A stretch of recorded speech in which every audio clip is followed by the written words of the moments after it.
Joining me is the Manager of Opposition Business, Tony Burke, who's made his way up from the House of Reps to the studio. Thanks for your time. The opposition leader trying to mock the government's questioning of him, trying to table his university essay from the 80s. It's an interesting tactic, in response to Josh Frydenberg, but I guess the government trying to characterise the Labor leader before he can, in the minds of voters. That's essentially what they're trying to do, isn't it?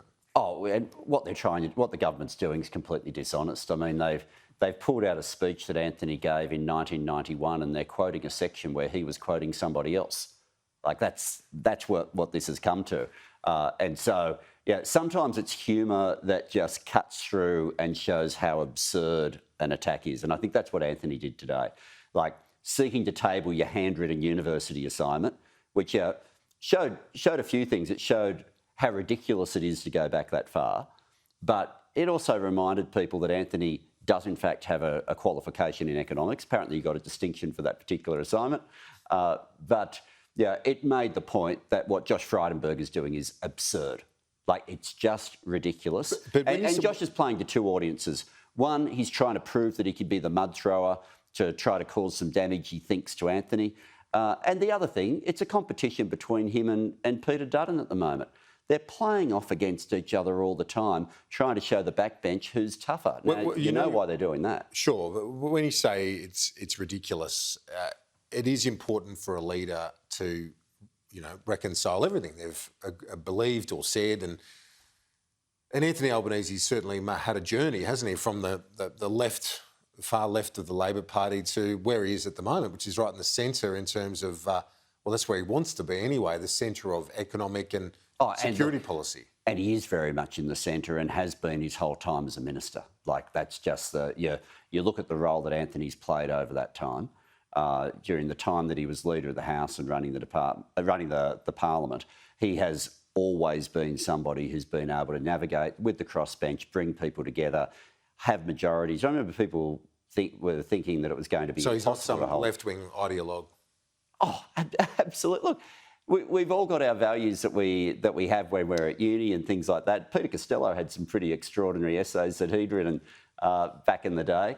But what matters here is Anthony was also saying, look, if you're spending your time as Treasurer just running a dirt unit, he'd save them some time. Table it, that way they already had a copy of that one. Well, the other person who you mentioned has been targeting the Labor leader is Peter Dutton, and it was an interesting ruling by the Speaker today. Did you welcome that ruling by Speaker Wallace, where he says comments made by the Defence Minister last week were out of order?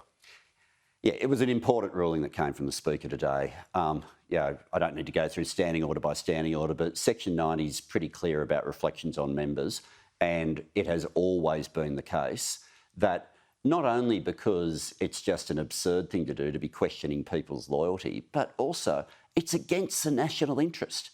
Like, if we let politics become something that implies to nations overseas that we are divided on national security issues when we are not, that is bad for Australia.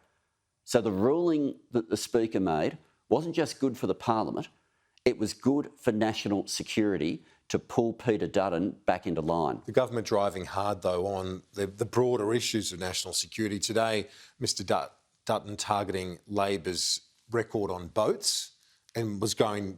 Well, you got interrupted because his answer finished, but listing the number of boats that arrived under your watch. Is that another vulnerability that Labor has to manage over coming weeks? Well, no. Towards the end of our time in government, we had a 90% reduction. They never like to talk about where it ended up by the end. When Kevin came back, I became Immigration Minister and some policies were fundamentally changed. The next step that was taken by the current government, which dealt with the final 10%, which was the turnbacks policy, where they came up with a different way of doing it to how it had ever been done before. And that's bipartisan. So once again, they're wanting to pretend that something's in play. So there's not a crack of light now between you and the government on boats. Not on that aspect. Policy. No. If people were to seek to come, if people were to put their lives at risk on the high seas, then how that is dealt with the same by Labor or the government. But can I say, for both Peter Dutton and Josh Frydenberg, see what they're doing, because they're not only trying to have a go at Anthony, they're actually having a go at each other here. So Peter Dutton is wanting to say, oh, if you haven't had a national security portfolio, you can't ever be leader. That's about Josh. And Josh Frydenberg saying, oh, if you haven't spent your time with a treasury portfolio, then you can never be leader. That's him having a go at Peter Dutton. And so let's not pretend that this is just some positioning of them arguing against Anthony. This is also the internals of the Liberal Party on display in question time.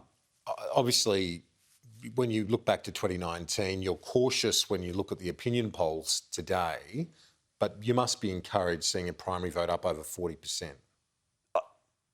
No. Like, can I just say, after what happened last time, we are taking absolutely nothing for granted. Federal elections in Australia are always close, regardless of what the polls say beforehand. In what was released today, there was still 7% of people not giving their view yet.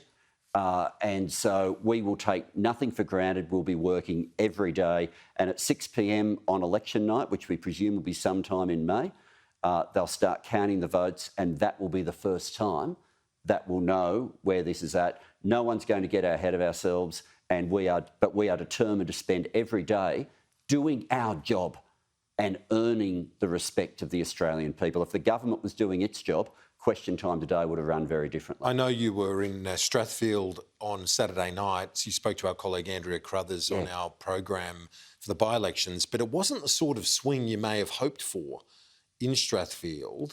For Labor at New South Wales level, is that a concern for the prospect of picking up Reid, which overlaps with Strathfield at the federal level? Yeah, look, Reid will be tight, but we're competitive, and Sally Situ, our candidate, is fantastic. But the thing to note, there are a couple of things to note with the Strathfield by-election. The first is that you had Elizabeth Farrelly running as an independent who had publicly said she wanted to be the Labor candidate. So you end up getting some of the Labor vote going to that independent, where she's identified herself in those terms. She then did it preference Labor, having said that. So you've got to play all of that into it. But the one thing I'll tell you from the polling booths, which I think is really interesting for what this means for Western Sydney, is people, even though it hadn't been part of the campaign, people were still talking about how unfairly the local area had been treated last year. The double standard as to some people in Sydney being able to live at the beach with no restrictions, and from my area right through Western Sydney, people having helicopters flying overhead, curfews that weren't based on the medical advice, and people losing money, businesses losing money. That was being raised without prompting on the polling booths, and it's just really that should reflect New South Wales government policy as opposed to federal. Yeah, but they also remember when New South Wales did that, JobKeeper wasn't brought back. Like it has all mixed in together, and during that time, some people have thought, it's a new year, will people forget? Can I tell you, those feelings are still real and they are still raw. Manager of Opposition Business, Tony Burke, thanks. Great to be back.